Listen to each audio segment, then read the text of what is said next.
Siguro ang dami ko ng Facebook friend na hindi bahagi ng literary communities dahil lang totoo hindi naman napuno ang FB feed ko nitong bagong issue ukol sa sulat ng mga editor ng fast food fiction Antho threatening legal action laban sa proyekto ni Adam David.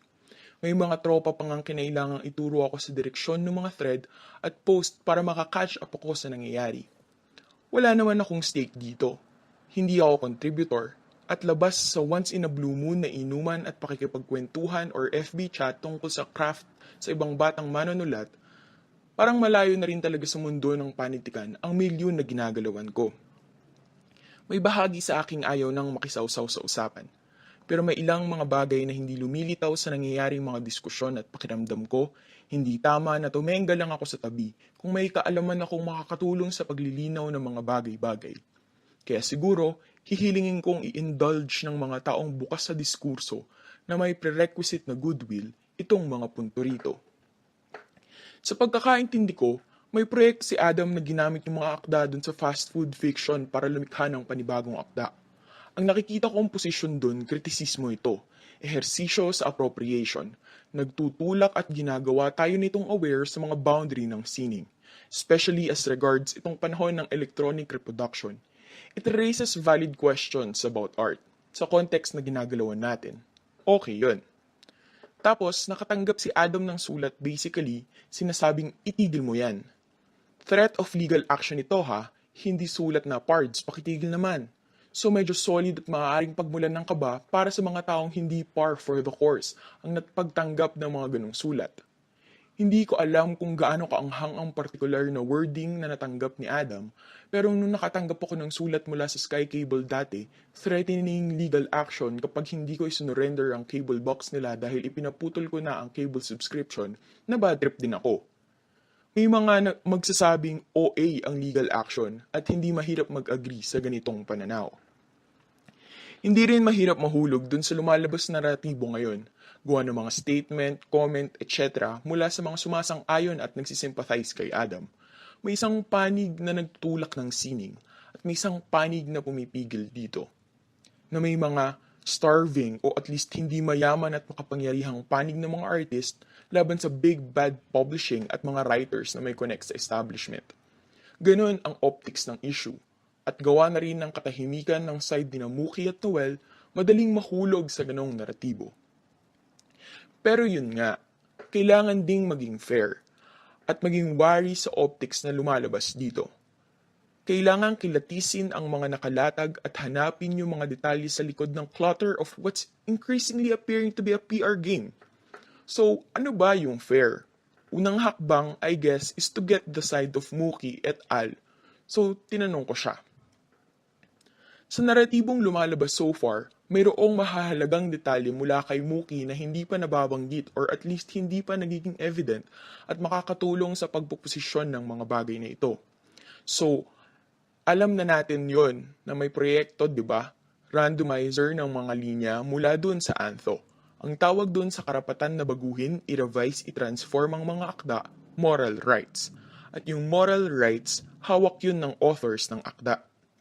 Maaalala ko ang konseptong ito dun sa recent na issue tungkol sa bagong rules ng Palangka na fortunately naayos naman na nila.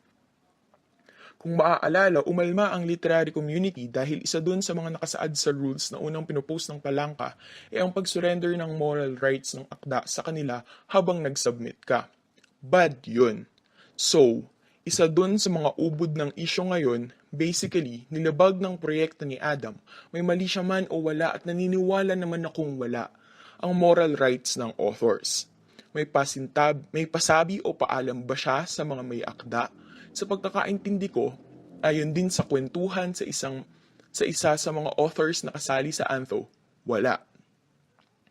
Para sa iba, okay lang yon, Kebs. Sa iba, baka hindi.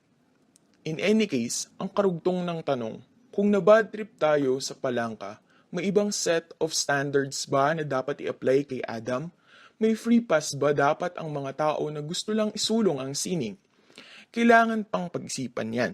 Pero hindi no nabubura ang katotohanan na legally at may masasabing as a matter of decency rin siguro ay may maling nangyari sa paggalaw ng akda nang walang paalam habang ang moral rights nito ay hawak pa ng mga author.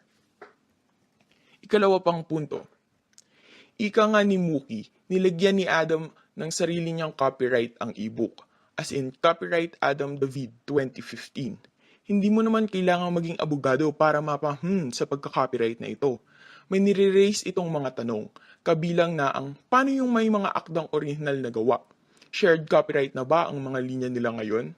Kung gusto nilang i-quote ng kung sino sa Tumblr, sino ang isa-cite? Kailangan pa sigurong pag-isipan ng malalim ang mga implikasyon nito sa sining at sa diskurso ng appropriation. Pero yan yung facts. Ang mga linyang galing sa isip at panulat ng ibang tao, ni-randomize sa isang proyekto at final product, nilagyan ng copyright ng iba. So, kung ikaw ang isa sa mga may akda na nagpasa kina Mookie at Noel in good faith ng akda mo at nakatanggap ng maliit na kabayaran at kopya ng libro mula dito, what would you expect your editors to do kaya? Kung ikaw ang editors, ano ang kilos mo? Pwedeng go lang sa proyekto ni Adam, pero paano kung mayroong ibang mga writer na magsabi at nagsabi na nga yata na, "Huy, teka, nagpasa ako sa iyo in good faith. Bakit mo naman hinahayaang ganyanin yung akda ko? Ano ang recourse ni Mookie at Noel?" Ang nakikita ko ngayon dito, nagiging unwitting participant ang marami sa isang PR game. Kampihan natin yung mga kinakawawa ng establishment. Ayan na naman ang malalaki at makakapangyarihan, niyuyurakan ang rights natin. Pero, as I put forward dun sa point ko, regarding sa reaction natin sa moral rights at palangka issue, yun ba talaga ang pinaka-fair na sipat dito? At ang mga tanong na nire-raise sa issue na to, ukol sa moral rights, ukol sa paglalagay ng sariling copyright sa isang appropriated work, sinong sasagot niyan? Madaling sabihin na syempre dapat tayo bilang literary community. Diskurso nga ang panawagan ng mga tao at yun naman ang nasa ubod ng maraming argumento ukol sa nangyari. Bakit dadalhin sa legal sphere ang isang bagay na pwedeng pag-usapan as a literary community? Pero this brings me to a very important point. Isang malaking pero. Pero, may avenue pa nga ba talaga para makapagdiskurso ang mga panig? Nanggagaling ako sa definisyon ng discourse bilang something that requires goodwill. Sa pagbasa ng mga thread, pag nakakita ka ng pananaw na taliwas sa lumalabas na mayorya dun sa thread, mahirap hindi maawa sa mga tugon sa kanya, tulad ng nangyari kay Ramil. May mga hirit na petty, may naghahamon ng suntukan, may kuyog ng mga barkada.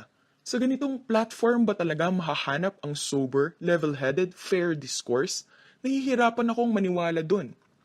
Coming from that din, hindi makakatulong na iwasan ang lente ng mga personalidad sa usaping ito.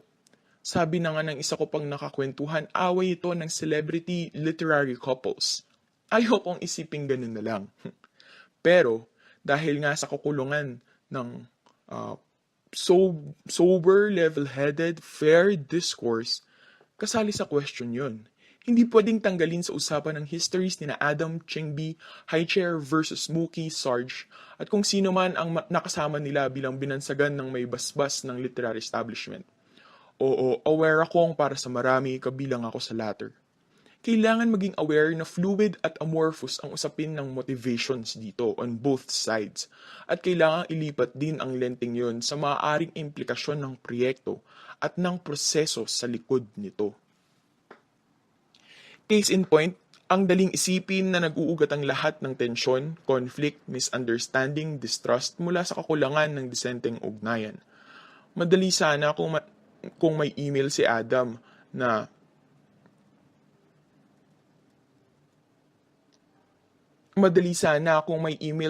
kina Mookie na, "Hoy, may proyekto ako. Di maganda ang sipat ko sa libro nyo. Sana okay lang. Pahingi naman ng email addresses ng contributors, magpapaalam ako kasi may appropriation na mangyayari sa mga akda nila." Ang dali rin sana kung kaysa threat of legal action, may email din si Mookie na, "Huy, heads up lang, ibaba mo naman yun para may mga legal issues dito at baka tamaan ka later on." Again, pero, wala nang ganong recourse eh. Sa maraming kadahilanan, Pero sa isip ko, foremost ang umuusbong na kultura ng criticism na let me say this in the most hurtful way possible. Yung kultura na may free pass kang magsalita ng mga bagay na usually hindi mo naman sasabihin ng harapan. So as long as you're articulating or fighting for these big ideas sa art, na walang halaga ang mga personal relationships natin sa community na ito, katabi ng big ideas na yon, na ang nagde-define sa iyo bilang mahusay na artist ay yung adherent subscription mo sa big ideas na yon. Kung minsan, simple human decency be damned. From this culture, nagkaroon ng tensions na amplify ang mga chismisan sa loob ng mga kampo, naggatungan. Wala nang back channels. Kapag may events, wala nang pansinan. Nagkasakitan na eh. Nakakalungkot din at interesante ngang buksan ang usapan sa kung paano yung mga taong nananawagan ng discourse as regards to this issue right now nakakontribute o patuloy ngang sigurong nakakakontribute sa erosion ng kultura ng sober, level-headed, fair discourse with goodwill sa loob ng literary community. Dahil sa mga hiritan sa admittedly not the most conducive to level-headedness na medium ng social media. Simpleng pikon lang ba ang iba? Simpleng kupal lang ba ang iba? Laro ba ito ng pinaka-witty na hirit? Baka pwede rin itong pag-usapan sa mga susunod na panahon. So ayun, alam kong kapag nabasa ito ng marami, dumating din ang kuyog sa thread ko. Hindi naman malayong posibilidad ang paglapag ng ad hominem attacks, paglipat ng issue sa trabaho ko. Baka nga sisipa sa gobyerno ang isyung ito eh. Hindi ko rin maaalis na sa laro ng kampo-kampo ang perception is that I sit squarely within one camp of the literary landscape. May susubok himayin ang motibasyon ko. Par for the course yan. At sanay na rin ako. Good luck na lang sa akin. Naisip ko lang na mas maling manahimik. Ang masasabi ko lang, pinilit kong maging fair, sober, at level-headed dito. Salamat sa pagbabasa.